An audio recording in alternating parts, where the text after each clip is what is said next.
दिग्विजय जी अब थोड़ा सा हटके बात करते हैं, क्योंकि जब फैंस को पता लगा कि दिग्विजय चौटाला का इंटरव्यू आने वाला है, तो आपके फॉलोअर्स ने मुझे मैसेज किए, बहुत कॉल्स आई कि थोड़े से पर्सनल क्वेश्चन उनके जरूर लेना, क्योंकि हम हमारे नेता के बारे में ज्यादा जानना चाहते हैं।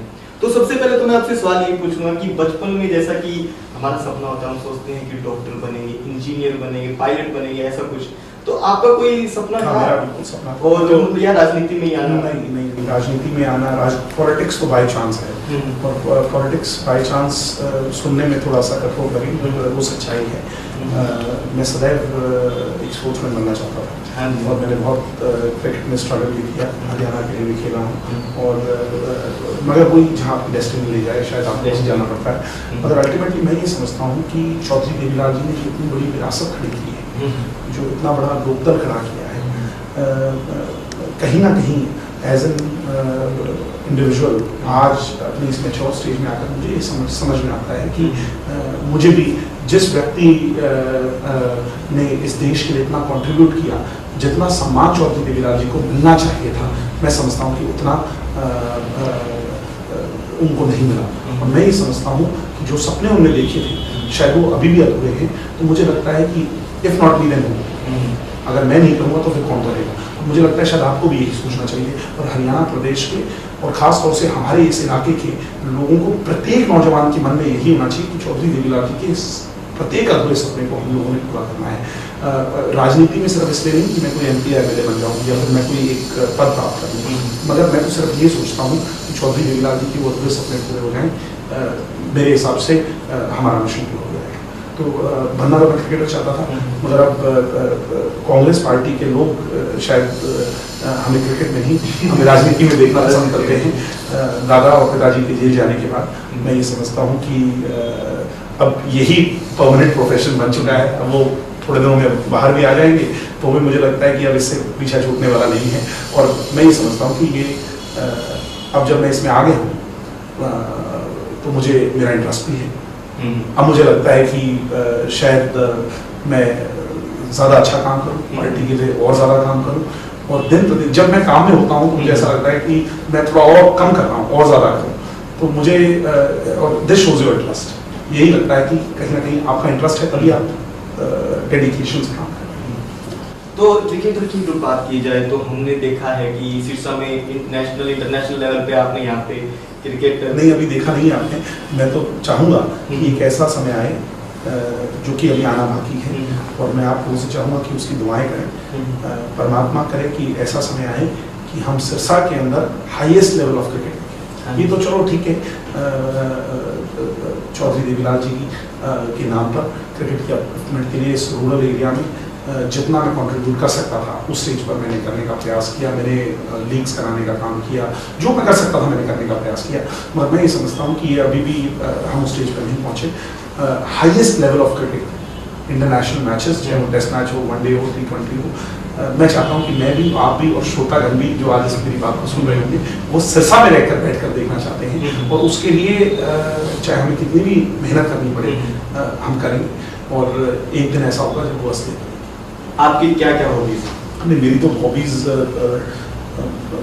अलग अलग है। मुझे मेरा म्यूज़िक से बहुत प्यार है। मैं ये समझता हूँ कि एज एन इंडिविजुअल अगर कोई गानों से, म्यूज़िक से अगर प्यार नहीं करता वो इंसान नहीं है, उसके अंदर इमोशन नहीं है, क्योंकि म्यूज़िक आपके लिए बहुत कुछ जगाते हैं। हाँ, मुझे रीडिंग हैबिट नहीं है, जो कि मैं समझता हूँ कि मेरी कमी है, और मगर अगर ये मेरी कप ऑफ टी नहीं है तो मैं धक्के से चाह कर भी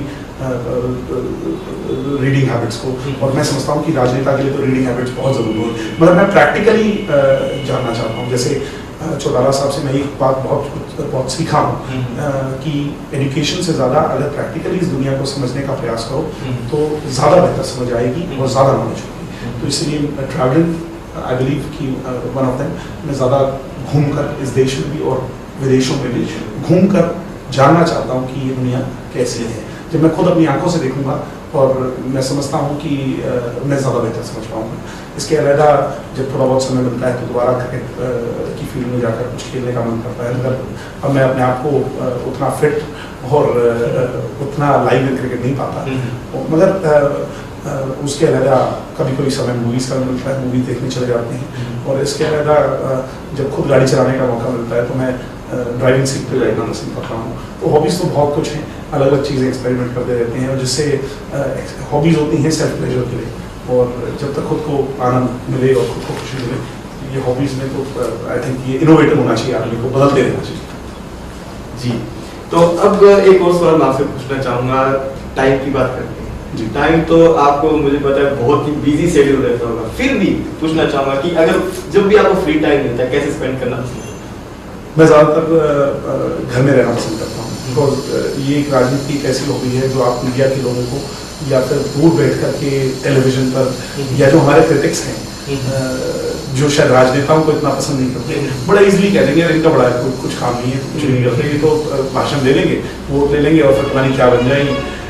बल्कि मैं चाहता हूँ प्रत्येक उस व्यक्ति से जो हमारा क्रिटिक्स है वो खुद आकर के एक दिन बाहर तपती, और आप क्योंकि जून जुलाई अगस्त का महीना है, इस टाइम तो बड़ी जो है वो उमस भी होती है, तो इस समय निकल करके देखें। और वर्किंग आवर्स मैं कहता हूँ जो आप सुबह 10 बजे से 5 बजे तक काम करते हैं, हमारा ऐसा नहीं है, हम तो सुबह 8 बजे उठ करके और ये नहीं पता कि कब घर पहुँचेंगे, तो मैं खाली समय पर ज़्यादातर घर रहना पसंद करता हूँ। मुझे उस बात का, मुझे अपने आप में उस बात की खुशी मिलती है, ये इस बात की भी कि मेरे जितने कज़न हैं, मेरे भाई हैं, मेरे फ्रेंड हैं, उन सबके साथ टाइम स्पेंड करता हूँ। Sir last tips of the week, क्या टिप्स देना चाहिए, क्या हिदायत देना चाहिए हमारे श्रोताओं को, दर्शकों को? मैं तो चाहूँगा कि एज इन ये मौसम जो है जितना आपको ये जगा रहा है, जितना आपको ये तंग कर रहा है, मैं समझता हूँ कि ये लोहा बनने का सबसे अच्छा समय है। जाइए बाहर निकलिए और थोड़ा वर्कआउट कीजिए, ज़्यादा कैलोरीज लूज करेंगे, और मैं समझता हूँ कि एक हफ्ते के अंदर आप उतना लूज कर सकते हैं या अपने आप को उतना फिट कर सकते हैं जितना सर्दियों के एक महीने में भी नहीं कर पाएंगे। और थोड़ा बहुत समय, क्योंकि हरियाणा में विधानसभा चुनाव होने वाला है, तो हरियाणा की पॉलिटिक्स को समझने के लिए बताइए। मैं ये नहीं कहता कि हमारे लिए होता है, वोट उसी को दीजिए जिसका आपका मन करे, मगर चूज द राइट, सिर्फ किसी एक से प्रभावित होकर के नहीं, बल्कि सबको समझकर उनमें से बेटर को चूज कीजिए, और तभी हमारे देश में बेटर गवर्नेंस हो पाएगी। तो दिग्विजय जी बहुत बहुत धन्यवाद आपका, आपने इतने बिजी शेड्यूल में से हमारे लिए कुछ वक्त निकाला, बहुत बहुत धन्यवाद आपका हमारे साथ जुड़ने के लिए। आपका भी बहुत बहुत धन्यवाद, मुझे बड़ा अच्छा लगा, आपको बेस्ट विशेस।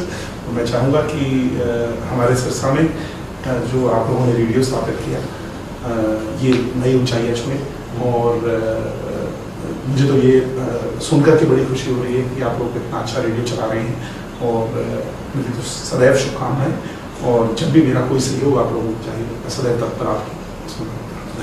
Thank you.